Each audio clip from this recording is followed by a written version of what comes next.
Renegade Immortal, Chapter 548. Hello, welcome back to my channel, Books with AR. जब वो transfer अरे से बाहर निकला तो इन 10,000 डीमन सोल्जर्स ने उसे किलिंग इंटेंट से भरी हुई एक दहाड़ सुनाई। डिमोनिक स्पिरिचुअल एनर्जी से भरी हुई ये इज्तिमाई दहाड़ किसी सोल ट्रांसफॉर्मेशन कल्टिवेटर की दहाड़ से कमजोर नहीं थी। फौज के स्टुअर्ड ने हल्का सा मजाक उड़ाते हुए खांसा और कहा, कमांडर सीमा कहाँ है? इसके साथ फासले से फौरन घोड़ों की आवाज आई। एक विशाल दरिंदा जिसका एक सींग था तेजी से आगे बढ़ा। दरिंदा इंतहाई तेज था और टकराती हुई लहर की तरह आगे बढ़ा। दरिंदे की पीठ पर एक शख्स खड़ा था। उसने पर्पल निशानात वाला ब्लैक आर्मर, एक ब्लैक हेलमेट पहना हुआ था और उसकी आंखों के लिए हेलमेट में मौजूद वाहिद सुराख से घना किलिंग इंटेंट निकल रहा था। पहले जब उसने वैंगलिन को नमूदार होते देखा तो उसने हैरत की झलक दिखाई, लेकिन वो जल्द ही किलिंग इंटेंट में बदल गई। जैसे ही ये शख्स सीधा इलाके में दाखिल हुआ, तमाम सिपाही उसके लिए वैंगलिन तक सीधा पहुंचने का रास्ता बनाने के लिए हट गए। फौज के स्टुअर्ड ने अपनी आस्तीनें लहराकर हवा का एक झोंका पैदा किया ताकि धूल को उड़ा सके। फिर वो ब्लैक आर्मर्ड शख्स की तरफ मुड़ा और कहा, ये नए मुकर्रर किए गए कमांडर हैं, वाइस कमांडर सीमा, क्या आप इन्हें सलाम नहीं करेंगे?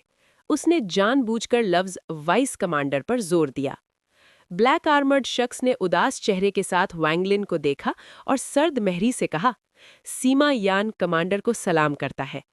वैंगलिन का एक्सप्रेशन पुरसुकून था जब उसने उस शख्स को देखा और कहा, हम पहले ही मिल चुके हैं। सीमा यान ने एक सर्द स्नॉट की और अपना हेलमेट उतार दिया। ये वही रेस्टोरेंट वाला उदास चेहरे वाला शख्स था। फौज के स्टुअर्ड की आंखों में एक नाकाबिले फहम तासुर था जब उसने वैंगलिन के सामने हाथ जोड़े और कहा, कमांडर वैंग, चूंकि मैं आपको यहाँ तक ले आया हूँ, मुझे वापस जाना होगा। मुझे अभी जनरल को रिपोर्ट करनी है। वैंगलिन हल्का सा मुस्कुराया। शुक्रिया लॉर्ड स्टुअर्ट। स्टुअर्ट मुस्कुराया और सर हिलाया। फिर उसने एक और कदम उठाया और अरे में चला गया। उसके जाने के बाद पूरी बैरक्स मुकम्मल तौर पर खामोश थी। सिर्फ सांस लेने की आवाज इलाके में गूंजती सुनाई दे रही थी। सीमा यान ने सर्द महरी से वैंगलिन को देखा और कहा, तमाम 10,000 ब्लैक आर्मर्ड सोल्जर्स, उन 6 के अलावा जो बेहोश है और उठने के काबिल नहीं है, यहाँ हैं। वैंगलिन का एक्सप्रेशन पुरसुकून था जब उसने डीमन सोल्जर्स को देखा। जो उसने देखा वो दुश्मनी और तहकीर थी। उसकी आंखें सर्द हो गईं जब उसने कहा, आप सब जा सकते हैं। डीमन सोल्जर्स में से कोई भी 1 इंच नहीं हिला। उन सब की निगाहें सीमा यान पर थीं। जब तक सीमा यान एक लफ्ज नहीं कहता, वो किसी की बात नहीं सुनते, यहाँ तक कि वो शख्स नया मुकर्रर किया गया कमांडर ही क्यों ना हो। वैंगलिन ने आसपास के डीमन सोल्जर्स की तरफ देखा तक नहीं और सीधा 10 रेजिमेंट्स के दरमियान से गुजर गया। 13 और हु पाओ ने तेजी से पीछा किया। उनके चेहरे उदास थे और वो खामोश रहे। जब वो तीनों चले गए तो तमाम 10,000 डीमन सोल्जर्स से हंसी का एक तूफान फूट पड़ा। ये हंसी तहकीर और नफरत से भरी हुई थी। सिर्फ सीमा यान नहीं हंसा। उसने हल्की सी तेवरी चढ़ाई। वो नए कमांडर के बारे में ज्यादा नहीं जानता था, लेकिन वो जानता था कि अगर वो इस सूरत हाल में होता तो वो यकीनन इतने सुकून से बिना कोई तमाशा किए वहां से नहीं जा सकता था।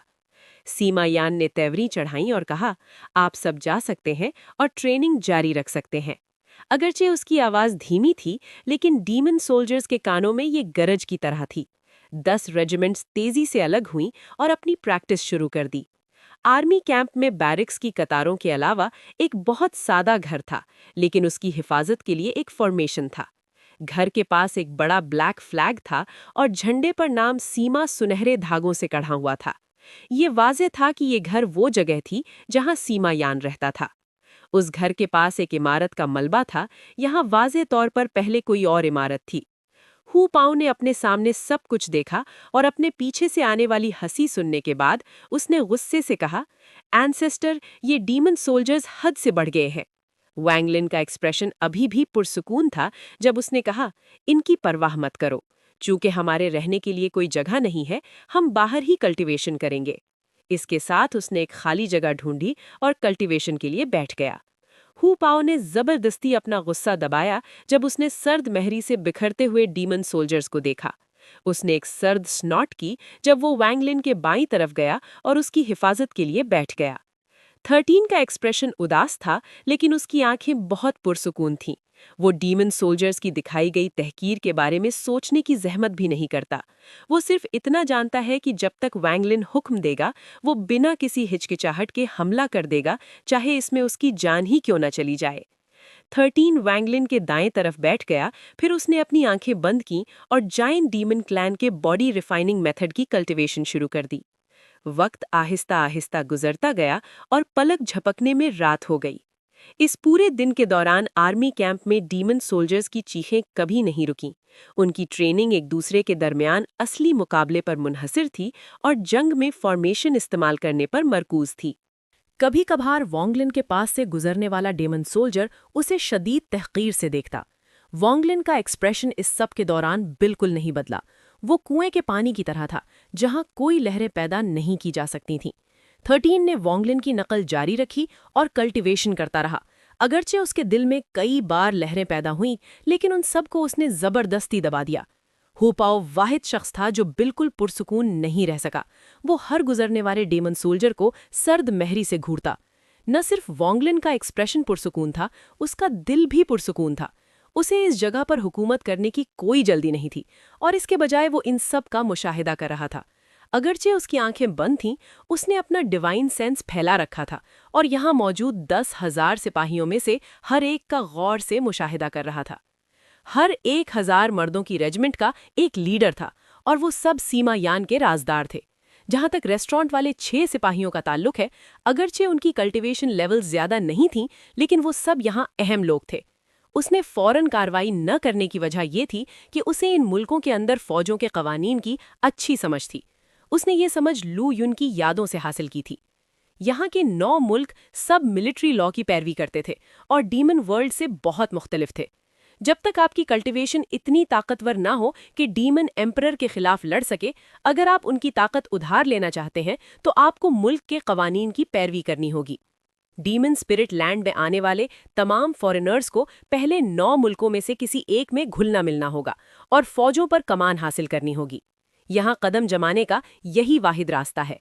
अगर आप अकेले हैं और आपका सामना किसी ऐसे शख्स से होता है जिसके पास 10,000 डीमन सोल्जर्स की कमान है, तो उस जंग को लड़ने की जरूरत ही नहीं है। अगरचे इन डीमन सोल्जर्स की कल्टीवेशन लेवल ज्यादा नहीं है, लेकिन इनका एक ग्रुप वाकई ताकतवर है। इसके अलावा ये डीमन सोल्जर्स फॉर्मेशंस में माहिर हैं। उनके पास बहुत पुरस्रार और अजीब फॉर्मेशंस हैं जो उन्हें लोगों को गफलत में पकड़ने की इजाजत देते हैं। मजीद ये कि अगर कोई बहुत ज्यादा डीमन सोल्जर्स को कत्ल करता है, तो चीफ कमांडर, जो डीमन जनरल जितना ताकतवर होता है, नमूदार हो जाएगा। उस लम्हे एक अकेला कल्टिवेटर इस मुल्क में कदम जमाने के काबिल नहीं रहेगा। उस वक्त वो सिर्फ तेजी से अगले मुल्क फरार हो सकते हैं। अगर वो इस तरह की हरकत करते रहे तो वो एक मुल्क से दूसरे मुल्क भागने पर मजबूर हो जाएंगे, यहाँ तक कि उनके लिए डीमन स्पिरिट लैंड में कहीं भी जाना मुश्किल हो जाएगा। वो सिर्फ कल्टीवेशन के लिए कोई वीरान जगह ढूंढ सकते हैं, लेकिन फिर उनके पास मिलिट्री मेरिट्स हासिल करने का कोई मौका नहीं होगा और एंशिएंट डीमन के साथ मिलने का कोई मौका नहीं होगा। ये सब कुछ उन तमाम कल्टीवेटर्स को किसी मुल्क के अंदर ओहदा हासिल करने के लिए मजबूर करता है। नतीजतन वॉन्गलिन को मिलिट्री लॉ की पैरवी करनी होगी। अगर वो मिलिट्री लॉ तोड़ता है तो वो सब कुछ खो देगा। वॉन्गलिन इस बारे में बहुत वाज़ेह था। अगर वो बिना सोचे समझे हरकत करता तो फौजों का कंट्रोल हासिल करते वक्त कत्ल से बचना मुश्किल होता। इसके अलावा एक बार जब ये डीमन सोल्जर्स किसी को तस्लीम कर लेते, तब भी उन पर कंट्रोल हासिल करना मुमकिन नहीं हो सकता था। आखिर में उसने मिलिट्री लॉ तोड़ा होता, फौजों का कंट्रोल हासिल करने में नाकाम रहता और सिर्फ हार मान सकता था। बहुत से ताकतवर कल्टीवेटर्स इस मरहले पर नाकाम हो गए। आने वाले हजारों लोगों में से सिलसिलेवार इखराज के बाद सिर्फ चंद लोग ही कदम जमाने के काबिल होंगे। कुछ कल्टीवेटर्स का मिजाज बहुत खराब होता है। जब उनका सामना नाफरमान करने वाले डीमन सोल्जर्स से होता है तो वो सीधा उन पर हमला कर देते हैं। ताहम डीमन सोल्जर्स के मुकाबले में कल्टीवेटर्स फॉरेनर्स हैं, इसलिए डीमन एम्परर उन्हें पसंद नहीं करता। यही वजह है कि जब भी कोई फॉरेनर ओहदा संभालता है तो एक इजाफी मिलिट्री लॉ होता है। अगर एक शख्स नाफरमानी करता है तो ये उस शख्स की गलती है, लेकिन अगर 10 लोग नाफरमानी करते हैं तो ये कमांडर की गलती है। 10 लोगों की तशरीह बहुत मुबहम है। इसका मतलब 10 मर्दों की यूनिट भी हो सकता है और 10 इनफरादी लोग भी। यही वजह है कि वोंग लिन को कोई जल्दी नहीं थी। वो एक शिकारी की तरह इंतजार कर रहा था, एक मौके का, उसके लिए पूरी सूरत हाल को सुलझाने के लिए कार्रवाई करने का एक मौका। वक्त तेजी से गुजर गया।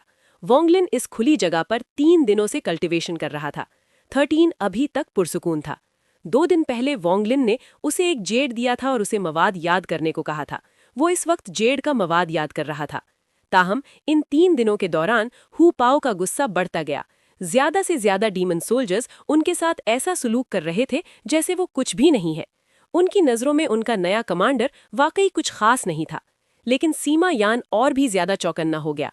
उसे अभी भी लग रहा था कि कुछ गड़बड़ है, क्योंकि नया कमांडर मुकम्मल तौर पर उसकी तवक्कुआत से बाहर था। इन 3 दिनों में न सिर्फ उसने कैंप के किसी मामले में मुदाखलत नहीं की, उसने एक लफ्ज भी नहीं कहा। वो सिर्फ वहां बैठकर कल्टीवेशन करता रहा, जैसे वो पहले ही मर चुका हो।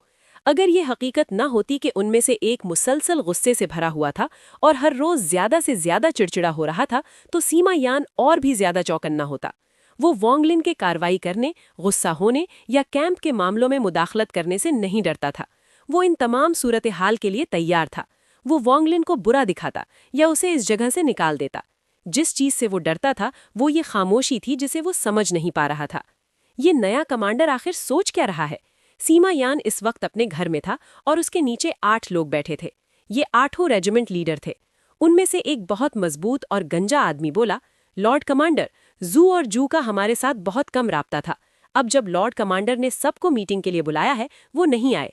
लॉर्ड का क्या ख्याल है? इस शख्स ने ब्लैक आर्मर पहना हुआ था और एक शाही एहसास दे रहा था। इसके गंजे सर पर एक बिच्छू का टैटू था। ये बिच्छू बहुत अजीब था, जिंदा लग रहा था और लोगों को बेचैनी का एहसास दे रहा था। सीमा यान ने अपनी कनपटियां सहलाईं। इन 3 दिनों में से हर दिन उसके लिए एक साल की तरह गुजरा। जितना वोंगलिन खामोश रहता, उतना ही उसे महसूस होता कि कोई मुसीबत आने वाली है। सीमा यान ने संजीदा लहजे में कहा, हम दोनों के बारे में बाद में बात करेंगे। मैंने आप सबको यहाँ इसलिए बुलाया है कि सुन सकूं कि आप लोग नए मुकर्रर किए गए कमांडर के बारे में क्या सोचते हैं। हम सब एक ही तरफ हैं, इसलिए खुलकर बात करें। उम्मीद है आपको ये वीडियो पसंद आई होगी। अगर आपको ये पसंद आई है तो प्लीज़ चैनल को सब्सक्राइब करें, इस वीडियो को लाइक करें और अपने दोस्तों के साथ शेयर करें।